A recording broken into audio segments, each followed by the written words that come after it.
স্বাধীন ভারতে আজও ব্রিটিশদের কালো আইন। এখনো স্বাধীন ভারতে ইস্ট ইন্ডিয়া কোম্পানির কর প্রথা। অভিযোগ, মহারাষ্ট্রের থানের মীরা ভান্ডারে এখনো দিতে হয় লাগান, না সরকারকে নয়। অভিযোগ, এই কর আদায় করে এস্টেট ইনভেস্টমেন্ট প্রাইভেট লিমিটেড নামে একটি বেসরকারি সংস্থা। কিভাবে?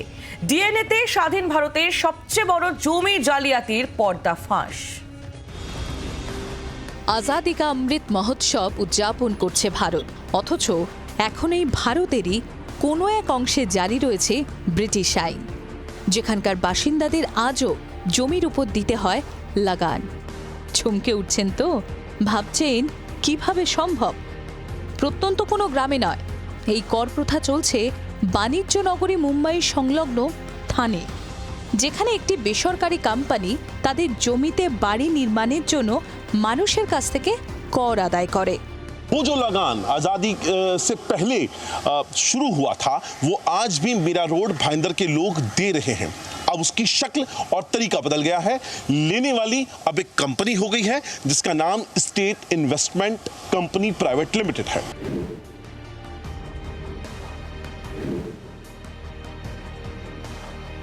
আজও এই এলাকায় বসবাসকারী লোকেদের যদি কোনো জমি কিনতে হয়, বা কোনো প্লটে বাড়ি তৈরি করতে হয়, অথবা কোনো পুরনো ভবন পুনর্নির্মাণ করতে হয়, তাহলে তাদের দ্য এস্টেট ইনভেস্টমেন্ট কোম্পানি নামে এই সংস্থাকে কর দিতে হয়।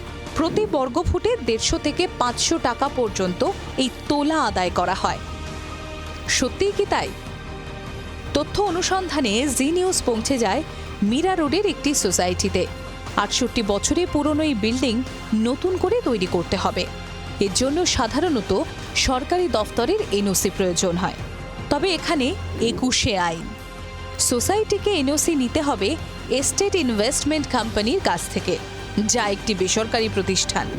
আর অভিযোগ, বিনিময়ে সংস্থাটিকে ফি দিতে হবে কোটি কোটি টাকা। এরপর সরকারকেও দিতে হবে রাজস্ব ফি ও রেজিস্ট্রি ফি।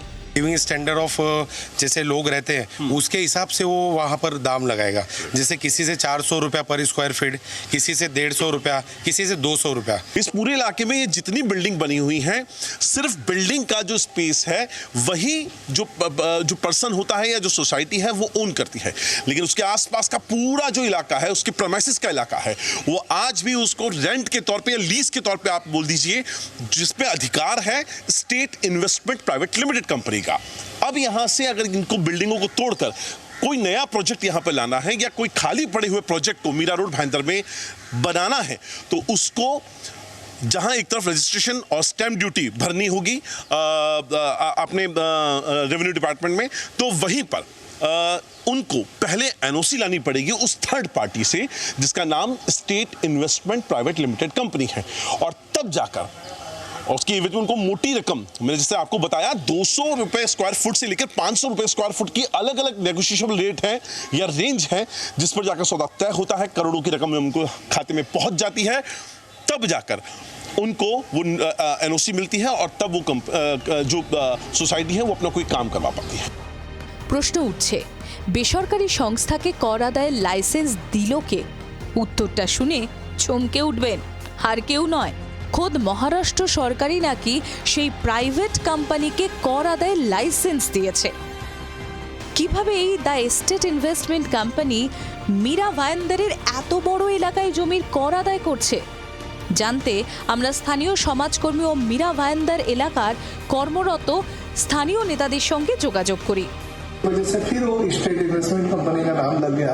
15 साल से मीरा भाईंदर का विधायक हूँ। बहुत वक्त मैंने विधानसभा में ये मुद्दा उठाया, मगर विधानसभा में मुद्दा उठाने के बाद भी जो रेवेन्यू मिनिस्टर है उनका एक ही उसमें जवाब आता है कि माननीय उच्च न्यायालय ने उसके ऊपर स्थगिति दी है, तो हम कुछ नहीं कर सकते।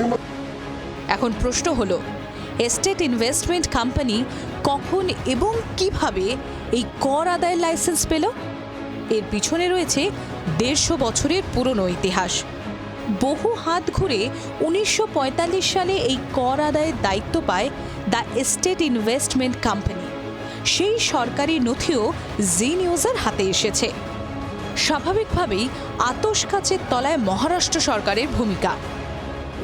ব্রিটিশ আমলে ফসলের 1/3 উপর ধার্য কর স্বাধীনতার পর কিভাবে জমি ক্রয় বিক্রয়ের উপর করে পরিণত হয়েছিল?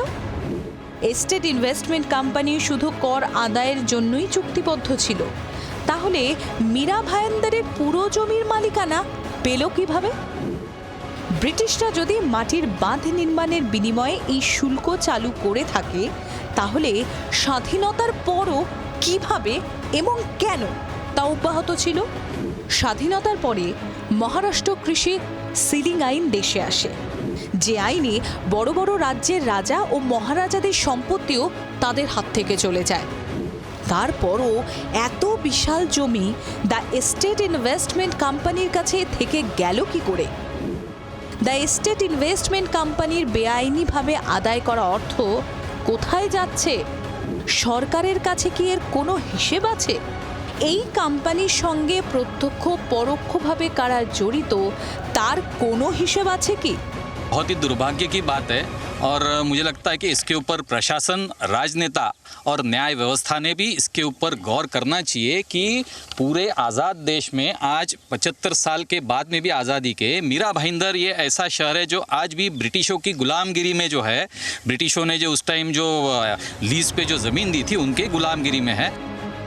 গত বছরের ডিসেম্বরে মহারাষ্ট্রের কংগ্রেস সভাপতি নানা পটোলে বিধানসভায় বিষয়টি তুলেছিলেন।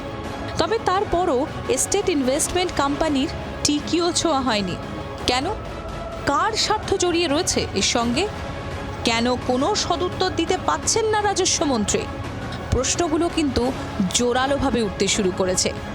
ক্যামেরায় নরেশ বচালের সঙ্গে অঙ্কুর ত্যাগী, জি মিডিয়া, মুম্বাই। বাংলার আওয়াজ, বাঙালির আবেগ, জি 24 ঘন্টা।